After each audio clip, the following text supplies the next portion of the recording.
Yes, igitondo cyiza cyane kuri wahisemo gukurikirana Connect Media TV aho uri mu bice bigiye bitandukanye.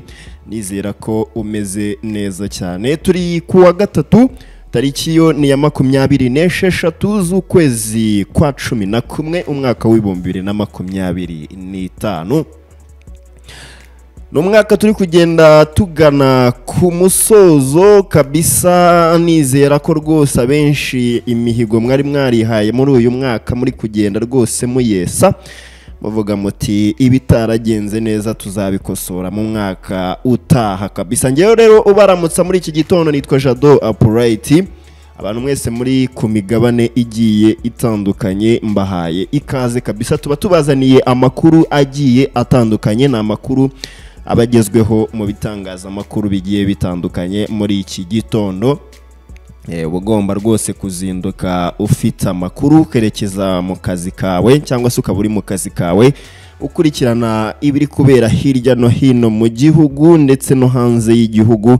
Nta kintu tuba tukuzaniye na amakuru yose kabisa abari kugenda avugwa mu bitangaza amakuru bigiye bitandukanye, kugira ngo ubashe kuba update kabisa, ubashe kumenya aho isi igeze. Urabizi ko isi yabaye umudugudu. Yese kaduhere kuri iyi nkuru y'abarundi batashye basubira mu gihugu cyabo bavuye hano mu gihugu cy'u Rwanda.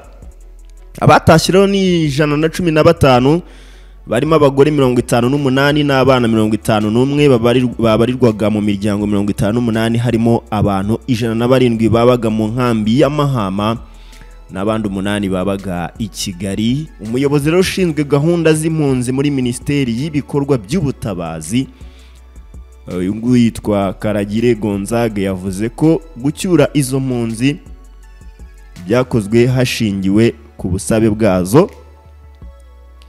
Ati icyemezo cyo gutaha nibo bakifatira, noneho leta bahunze niyabakiriye hamwe n'ishami ry'umuryango w'abibumbye ryita ku mpunzi bagategura uburyo bataha.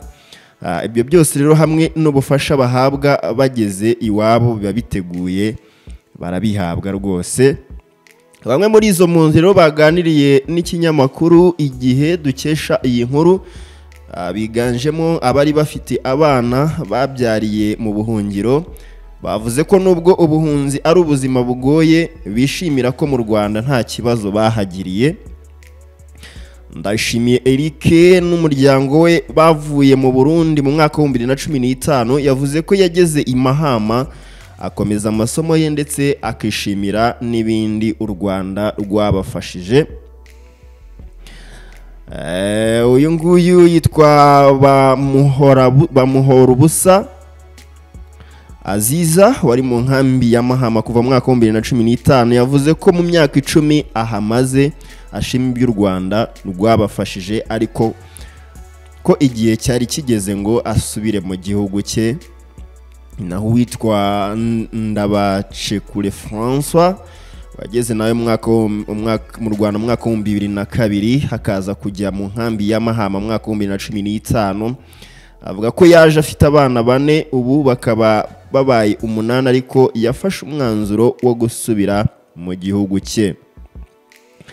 Imibare ya Minisiteri y'ibikorwa by'ubutabazi igaragaza ko impunzi z'abarundi zimaze gutaha zose hamwe ari impunzi zigera ku 30,907, no mu gihe hakiri izindi 52,862 ziri mu Rwanda, barimo abagera kuri 42,421 bari mu nkambi ya Mahama n'abandi bari ahandi hatari mu nkambi. Mu yandi makuru nuko umugore wo mu karere ka Gakenke yafunzwe akekwaho kwica umwana we w'imyaka 6 nyuma y'uko atanze amakuru ku baturanyi bari bibwe inkoko ko yayibonye iwabo. Ibi rero byabereye mu murenge wa Coko, akagari ka Mbirima, mu ijoro ryo kuwa mbere rwose.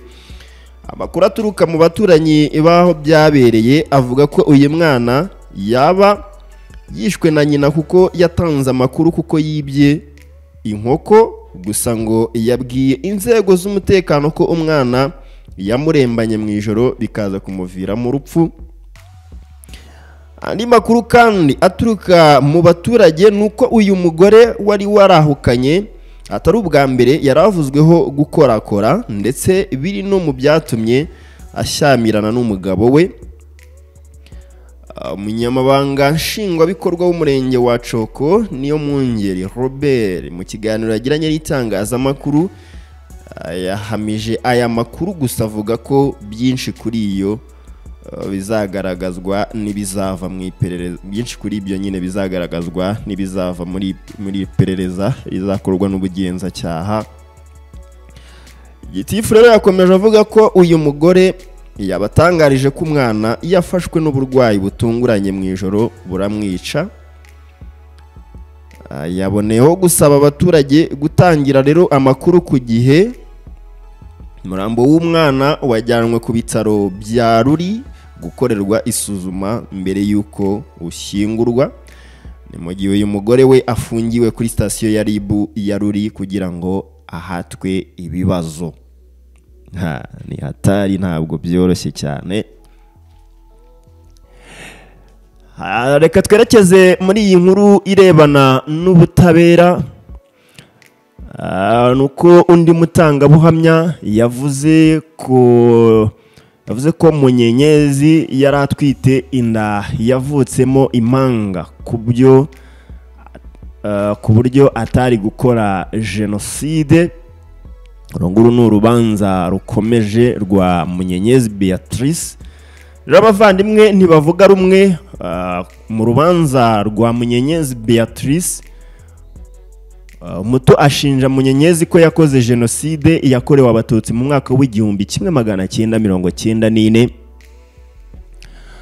Undi akavuga ko Beatrice Munyenyezi nta jenoside yakorewe abatutsi mu mwaka w'1994 yakoze. Munyarwandakazi rero Beatrice Munyenyezi woherejwe mu Rwanda na Leta Zunze Ubumwe za Amerika uri kuburana ubujurire nyuma yo guhanishwa igihano cy'igifungo cya burundu yakatiwe. Abatangabuhamya abavandimwe rwose imvugo zabo zirabusanya. Umutangabuhamya watanze ubuhamya we arindiwe umutekano. Yavuze ko ku rwego rwa mbere yatanze ubuhamya mu rukiko rwisumbuye rwa Huye ari mu ruhame ahura n'ibigeragezo by'abantu. Avuga ko mukuru we nawe yatanze ubuhamya muri uru rubanza n'umwana wa mukuru we bamutoteje cyane.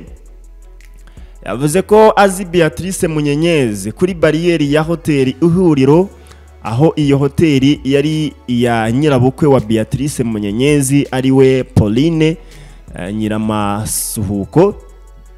Uriya mutangabuhamya rero yavuze ko kuri bariyeri yagiyeyo ari kumwe na muramu we, ubwo ni umugabo wa mukuru we, aho yagira ngo amuhungishe mu gihugu cy'i Burundi. Ageze kuri bariyeri yari aho Munyenyezi Beatrice arabahagarika ababaza ibyangombwa, aho ngo yamubonye yari yambaye imyenda ya gisirikari afite n'imbunda. Uriya mutangabuhamya rero yakomeje avuga ko nyuma haje abanyeshuri b'abahungu n'abakobwa maze Munyenyezi ategeka interahamwe ko abakobwa babajyana muri cave ya hoteli Ihuriro. Ubushinjacyaha buvuga ko yasambanyirizwagamo abatutsikazi ku gahato, maze abahungu basigaraho. Nyuma Beatrice Munyenyezi ategeka interahamwe ngo zijye kubica. Umutangabuhamya yavuze ko Munyenyezi Beatrice yahimbwaga izina rya Komando, aho yabaga yambaye ipantalo n'ishati bya gisirikari ahetse n'imbunda nk'uko uwo mutangabuhamya avuga. Uriya mutangabuhamya rero yavuze ko muramu we, ubwo n'umugabo wa mukuru we, yari interahamwe afite impiri. Uriya mutangabuhamya avuze ko yabonye Beatrice Munyenyezi rimwe ari kuri bariyeri yaka ibyangombwa abanyuraga kuri iyo bariyeri ya hoteli Ihuriro. Yabwiye urukiko ko kwa mukuru we habaye ibyago abantu baratabara barimo nyirabukwe wa Beatrice Munyenyezi, umugabo wa Beatrice Munyenyezi, ariko Munyenyezi ubwe ntiyatabaye. Mukuru w'uyu mutangabuhamya yamuvuguruje mu rukiko, hahise hinjira mukuru w'uriya mutangabuhamya arahirira kuvugisha ukuri ndetse anemeza ko azi Beatrice Munyenyezi. Uriya mutangabuhamya w'imyaka 68 yavuze ko atigeze ava mu rugo kuko yari ahishe umuryango wa murumuna we watanze ubuhamya ashinja Munyenyezi Beatrice. Yavuze ko uriya murumuna we watanze ubuhamya bushinja Munyenyezi yabaye iwe ahakurwa n'inkotanyi zihagaritse jenoside yakorewe abatutsi mu 1994. Uyu mutangabuhamya yabwiye urukiko ko murumuna we yari atwite inda nkuru, bityo yahoranaga impungenge ko nagenda bamwicira mu nzira. Uriya mutangabuhamya yavuze ko tariki ya 15 z'ukwezi kwa gatanu umwaka w'1994 yagize ibyago apfusha umwana wigaga mu mwaka wa 2 w'amashuri abanza. Umugabo ashaka gutabaza aramubuza kugira ngo batavumburwa ko bashe abantu barimo murumuna we. Uwo mwana aza guhambwa n'abantu 4 gusa. Amazina yabwiye urukiko. Uramutangabuhamya rero yabwiye urukiko abo mu muryango wa ntaho bari Maurice batabatabaye. Uriya mutangabuhamya yavuze ko murumuna we ushinja Beatrice Munyenyezi atigeze asohoka kuko yarazwi kandi aho yari yihishe bari bamoze ku buryo iyo asohoka bari guhita bamwica. Uriya mutangabuhamya rero yavuze ko azi Beatrice Munyenyezi bamutahira ubukwe kuko umugabo we yakoraga muri kaminuza, noneho Arsene Shalom ntaho bari ari nawe umugabo wa Beatrice Munyenyezi arabatumira, maze uyu mutangabuhamya abona Munyenyezi Beatrice ari umugeni atwite inda nkuru. Umutangabuhamya rero yavuze ko murumuna we ushinja Beatrice Munyenyezi gukora jenoside yamaze amezi 3 yihishe, ko atigeze asohoka kuko iyo asohoka bari kumwica. Uriya mutangabuhamya yemeje ko umugabo we atahigwaga mu gihe cya jenoside, yari umuhutu. Umushinjacyaha abaza umutangabuhamya ati yari interahamwe. Maître Brice Bikotwa amanitse akaboko k'iburyo ati objection monsieur le président. Umucamanza ati Maître Brice Bikotwa umwanya nuwawe.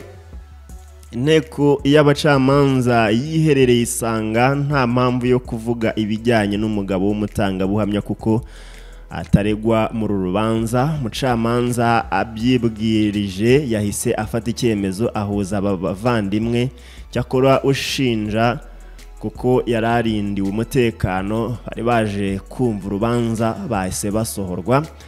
Abandi batangabuhamya 2 bumviswe mu ruhame barimo umukecuru w'imyaka 77 ndetse n'undi wari ufite imyaka 12 mu gihe cya jenoside yakorewe abatutsi mu 1994.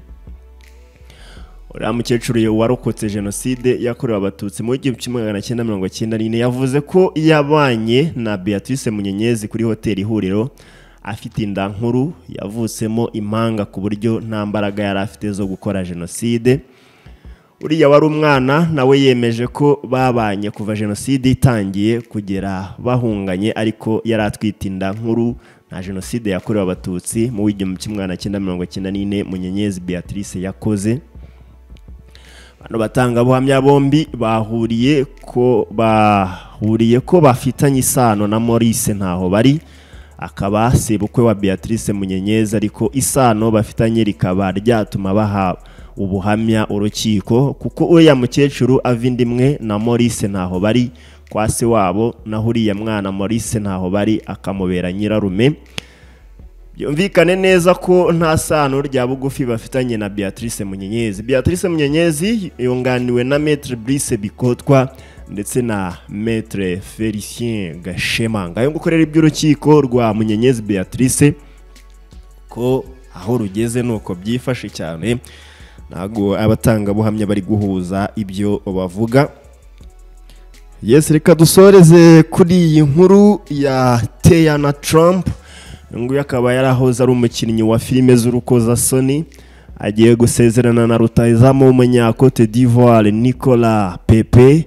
Amaze umwaka urenga mu munyenga w'urukundo. Urukundo rw'aba bombi rwatangiye kuvuga mu gushyingo kwa 2024 ubwo Tiana Trump yifashishaga imbuga nkoranyambaga ze agashyira hanze amashusho amugaragaza yajyanye na Nicolas Pepe gusangira amafunguro ya nimugoroba. Ibi byashimangiye ibyavugwaga ko kuva muri Gicurasi mwaka wa 2024 bombi bafitanye umubano wihariye, dore ko uyu mukobwa yakundaga no kugaragara cyane ku mikino ya Villarreal, uyu mukinnyi akinira.